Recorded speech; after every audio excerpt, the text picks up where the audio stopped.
Joining me now is Taj Singh. He's the president and CEO over at First Nordic Metals. Great to see you. Good to see you, Mark. Thanks for having us. So let's discuss the story here. Let's get a snapshot of the district scale projects you're working on. Sweden, Finland. The flagship is the Barcel, 2.4 million ounces.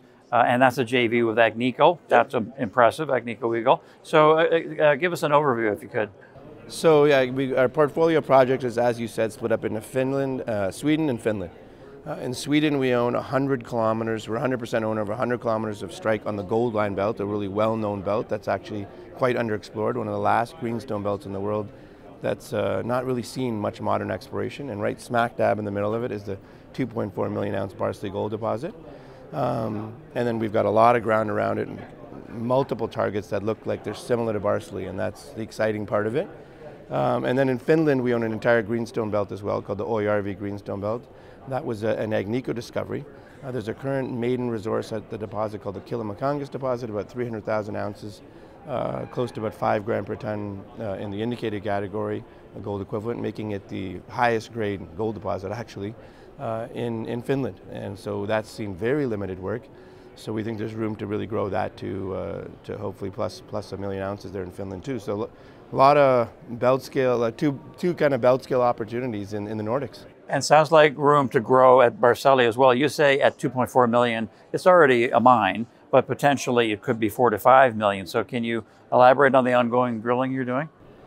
Yeah, listen, Agnico is we are free carried there. So Agnico is doing all the work there and paying for it. And we're very actively involved with them and talking about plans for next year for drilling. But the plan is pretty simple. It's actually pretty obvious of where it grows. It's that depth is the most straightforward way. So this deposit is a greenstone belt deposit, which typically have depths in Scandinavia and in the Abitibi of well over a kilometer, 1,500 meters to 2 kilometers. We're at 550 meters, kind of the average resource depth. Nothing really drilled much below that. So the easiest way to add ounces is right below the current deposit. And we think, yeah, there's a very straightforward path to, like you said, 4 to 5 million ounces. And you know, if it goes beyond a kilometer, which we think there is high potential for that, then it could grow even further, I think. And the geophysics has actually confirmed that rock unit goes down to 2 kilometers. So it's got a lot of potential to get bigger and bigger. Right, and then Oari, which you mentioned in Finland, which you've purchased. Agnico has a 13% stake in the company now. And so this is 300,000 ounces measured and indicated? Or measured and inferred? It's total. It's total. Okay, in total. All categories. Exactly. Okay, in all categories. Yeah. So and so this is open at depth as well, right? So what's going on there? Yeah, that one's even more interesting. It's a maiden resource, original discovery made by Agnico, kind of around 2010 kind of time frame, and then now we 100% own it. We acquired it from them, and that's only been drilled to 200 meters at depth. It's a greenstone belt deposit.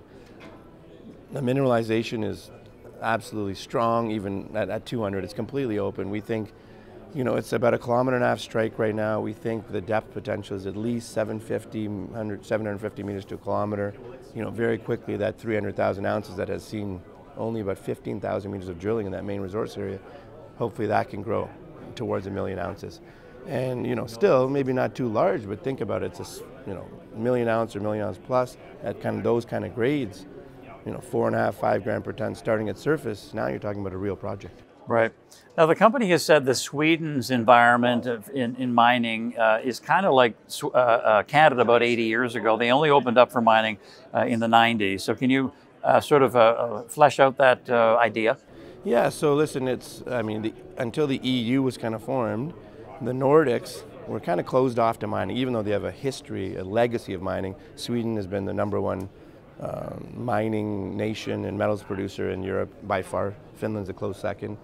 Always ranked high on the Fraser Institute kind of top places to do business in. But it is exactly right that there hasn't been a lot of modern exploration applied to it. So, you know, kind of early 2000s, late 90s, they started doing modern exploration, the geological survey of Sweden, and very well chronicled and archived. But real companies haven't gone there and done a lot of work like we see in the Abitibi in Ontario and Quebec.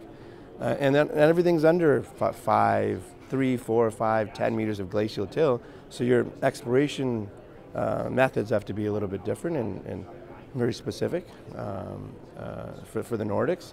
but there's just tons of potential there, right? Whereas in other places you've got outcrop, okay, we can work on things. Here you got to be a little sophisticated and move forward, and it's just really not seeing much drilling at all if you think of the whole area and the expanse of the land package. So First Nordic stock seems to be getting rewarded by the markets. I'm sure you think it's probably not rewarded enough, but can you summarize the investment case and the uniqueness of the story with First Nordic?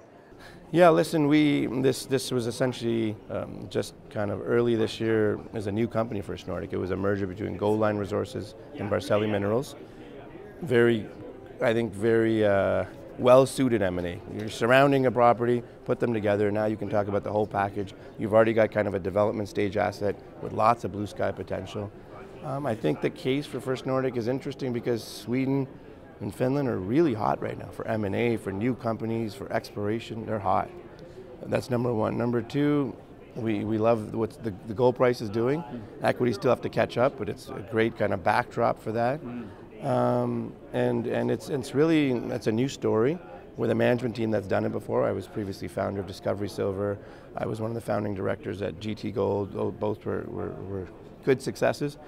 So it's a real team that's now can push this project ahead and forward. And you got the stamp of approval from Agnico coming in for 13.3%. We really think we're onto something, and we think it's just the early innings of something that could become really big. And our vision, we say it a lot, is creating Europe's next gold camp. Check a lot of boxes. Exactly. Yeah, good stuff. Thanks, Taj. Awesome. Thanks for having us. All right. Taj Singh, President and CEO at First Nordic Metals.